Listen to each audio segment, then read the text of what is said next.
Assalamualaikum warahmatullahi wabarakatuh. Apa kabar Bapak Ibu semua?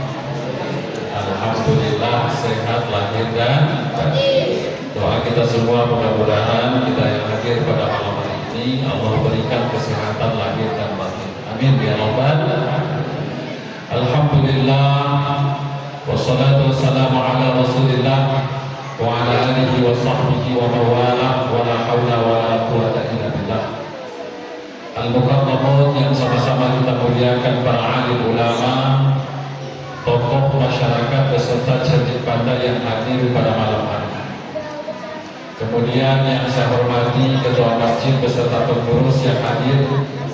Selanjutnya Bapak Ibu para jamaah yang sudah meluangkan waktu untuk datang hadir dan berkumpul di rumah Allah yang mulia ini.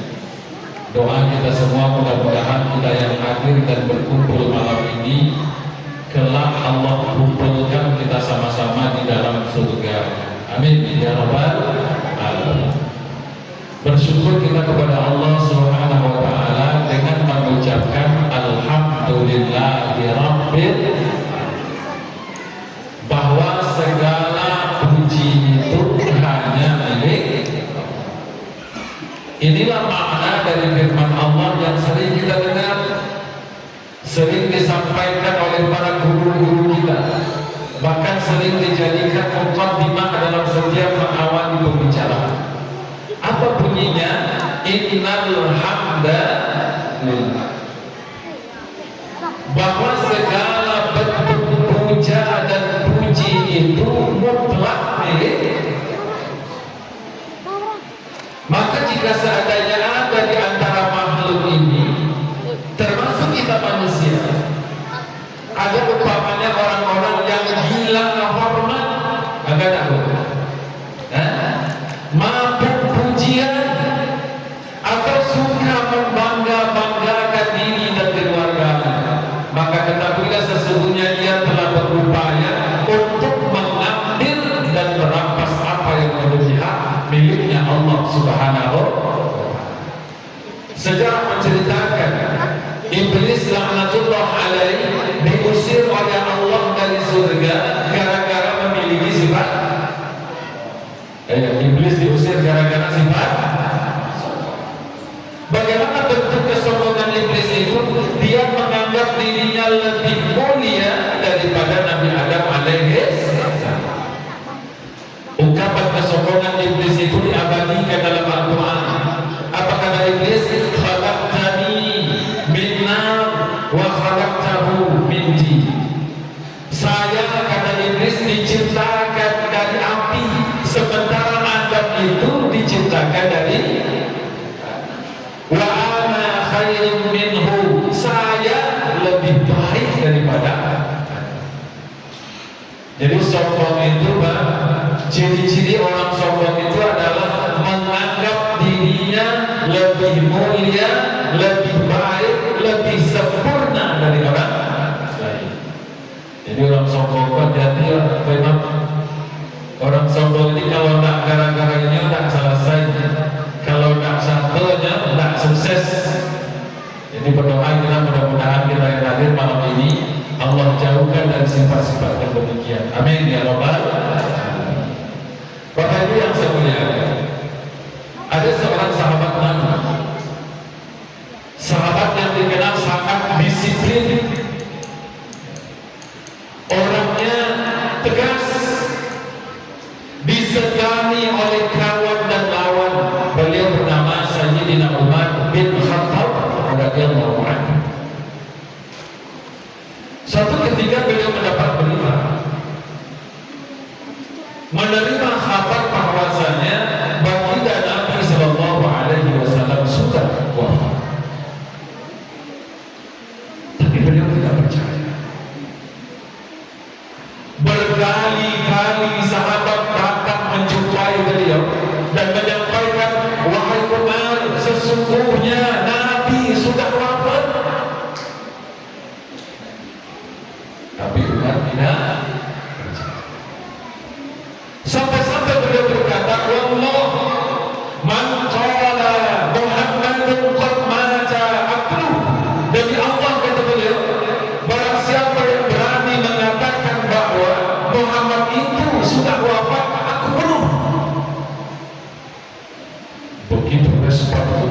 kita mendengar berita wafatnya baginda Nabi Sallallahu Alaihi Wasallam. Sampai pada akhirnya ketika beliau berkunjung ke rumah baginda Nabi Sallallahu Alaihi Wasallam dan ternyata beliau temukan Nabi terbujur sudah tidak bernyawa. Dipeluknya jasad Rasul. Beliau menangis, bahkan sampai berkata, ya Allah ya Rabb, kenapa dia yang kau panggil, padahal kami umatnya masih sangat membutuhkan keberadaan ini. Maka dalam suasana yang penuh dengan kedukaan itu, lalu kemudian salah seorang sahabat senior yang bernama Sayyidina Abu Bakar As-Siddiq berkata, apa yang perlu sampaikan? Ayyuhal ashabi, man kana ya'budu Muhammad, anna Muhammadan qad mata. Wa man kana ya'budu Allah, anna Allah hayyun wa la yamut.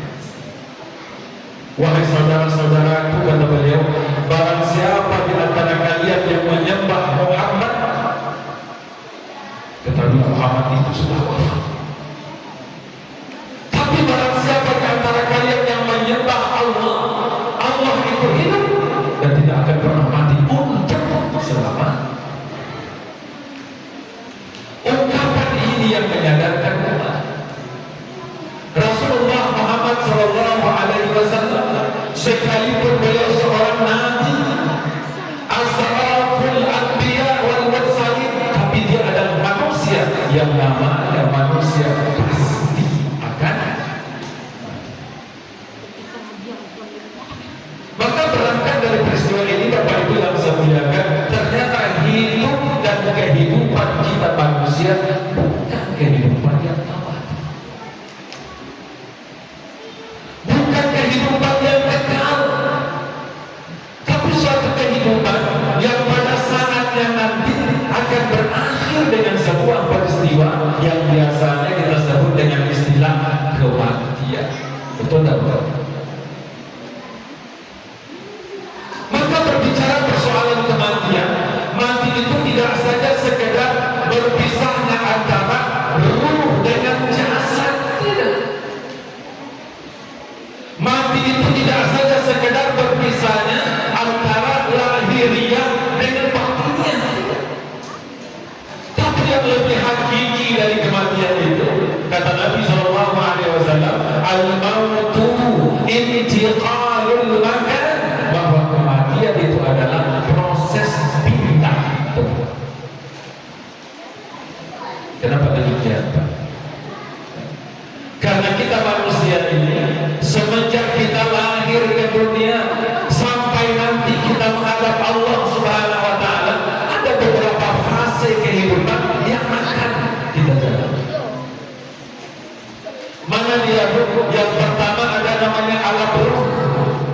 Alam apa namanya, Pak? Alam ruh. Yang kedua ada namanya alam kandungan. Berapa lamanya, Bu? Berapa lamanya, Bu? 9 bulan lamanya. Alhamdulillah sudah kita lewati. Yang ketiga ada namanya alam dunia. Alam yang hari ini kita berada di dalamnya dan kita tidak pernah tahu kapan kita akan meninggalkan alam. Yang keempat ada namanya alam barzakh, yang berakhir ada namanya alam akhirat. Kelima alam ini, mau tidak mau, suka tidak suka, jadi Allah pasti akan terjadi. Maka di saat terjadi peristiwa kematian yang menimpa dan melanda siapa saja, maka itu tidak lebih dari sekedar pindah tempat, berpindah alamat, berpindah dari alam dunia menuju alam. Maka layaknya orang yang berpindah tempat, Bapak Ibu yang saya muliakan, tentu masih ada hubungan, masih ada komunikasi antara orang yang pergi dengan orang yang ditinggalkan. Sama dengan kita, Pak. Saya yakin Bapak Ibu yang hadir malam ini, sebagian besar kita adalah orang-orang rantau. Ada orang rantau juga,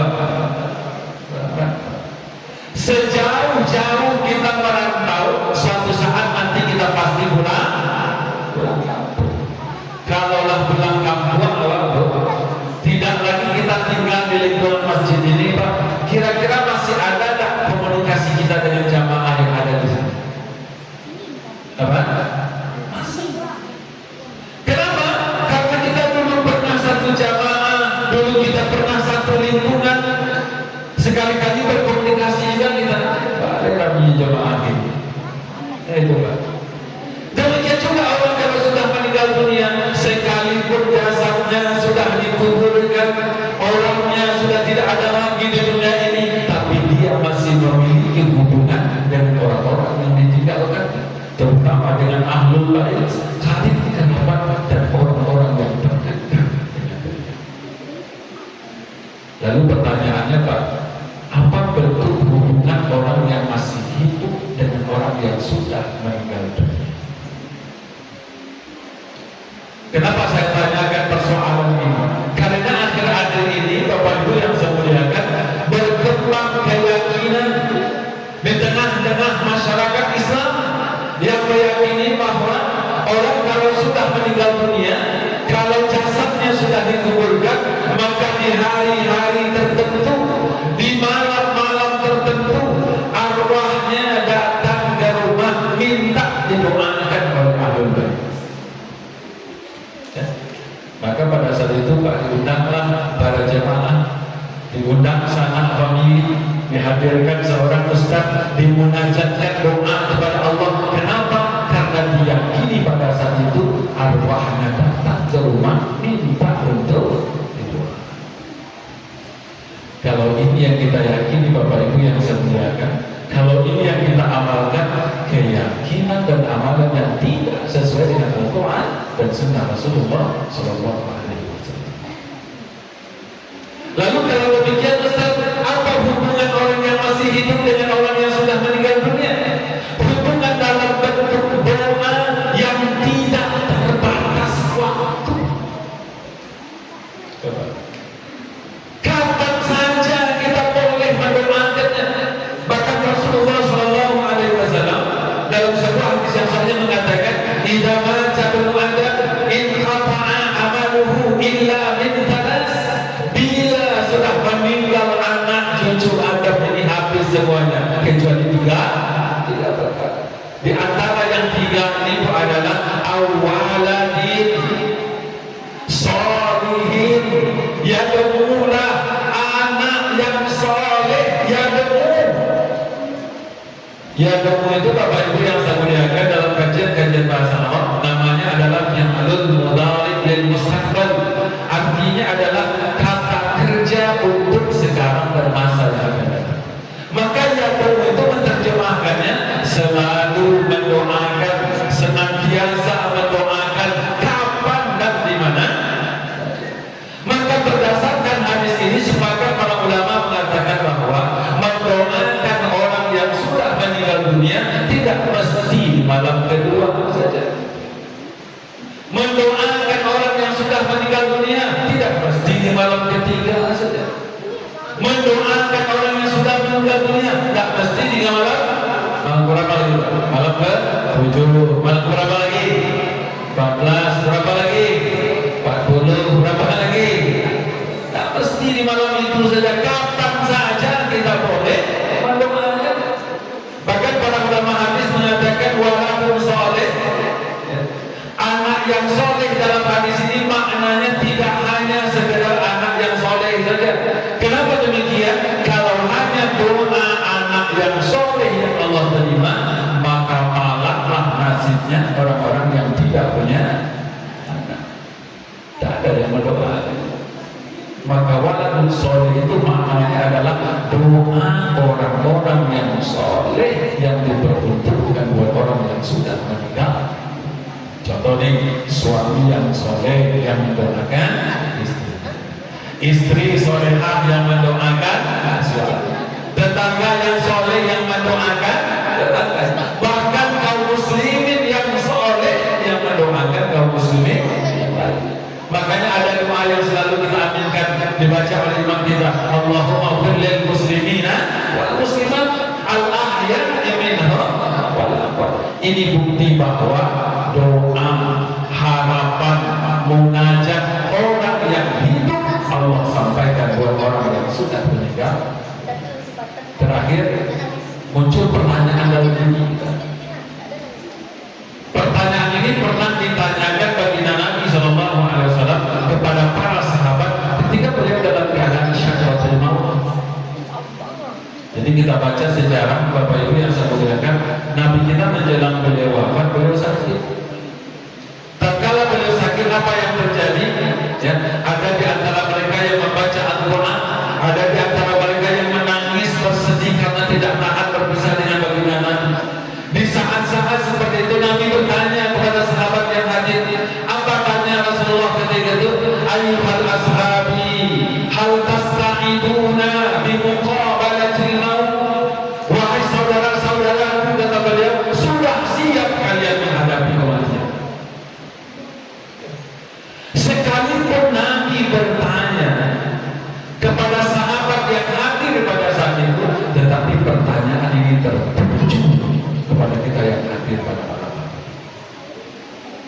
Kalau umpamanya saya tanya, Pak, ya, mulai dari Ustaznya sampai itu lagi, sampai ke Ustaz, kira-kira kita sudah siap menghadapi kematian? Ibu-ibu dulu, ibu-ibu siap atau belum? Hah? Siap, Bapak siap? Siap? Pas saya jawab di rumah malah dulu. Jawabannya siap tidak siap harus. Kenapa demikian? Karena kematian tidak mengenal prioritas. Mentang-mentang masih muda, masih sehat, lama matinya, tidak ada jaminan. Oh, karena sudah tua, sudah musuh, sakit-sakitan, sebentar lagi mati, tidak ada jaminan. Makanya Allah katakan dalam Al-Quran, "Qul innal mauta alladzi tafirruna minhu fa innahu mulaqikum." Katakanlah kematian yang kadang-kadang kamu takut, lari, menghindar. Kata Allah, banyak orang takut mati. Kadang-kadang Pak, sakit-sakit seketik baru kayaknya kewalahan. Ya Bu, demam-demam sedikit berobatnya ke Singapura. Kenapa? Dia mengira jangan-jangan sakit ini menjadi asbab datangnya kematian. Padahal berapa banyak orang yang mati tanpa didahului oleh. Maka Rasulullah mengingatkan kita, apa kata Nabi? Kafa bil mauti mau'idha. Cukuplah kematian itu jadi peringatan bagimu. Bapak Ibu, assalamualaikum. Sampai hari ini berapa kali mencari orang meninggal? Apa? Pak Imam berapa kali mencari orang meninggal? Tak terhitung. Tak terhitung. 3 minggu jatah awal. Nah, pertanyaannya adalah, sedangkah kita jadikan sebagai peringatan? Kalau hari ini kita menyolatkan si fulan, sudah siapkah besok kalau saya nanti sholat? Kalau hari ini saya bertakziah ke rumah si fulan, sudah siapkah lusa rumah saya dijadikan sebagai tempat bertakziah? Maka oleh karena itu mari kita gunakan kesempatan ini untuk mencari bekal sebanyak-banyaknya. Untuk apa? Mempersiapkan kehidupan sesudah kematian. Allah sampaikan dalam Al-Quran, carilah bekal sebanyak-banyaknya, kata Allah. Tapi ingat, fa inna khayra zadin, sebaik-baik bekal itu adalah ketakwaan kepada Allah Subhanahu wa ta'ala. Banyak maaf, wallahu a'lam bishawab. Wassalamualaikum warahmatullahi wabarakatuh.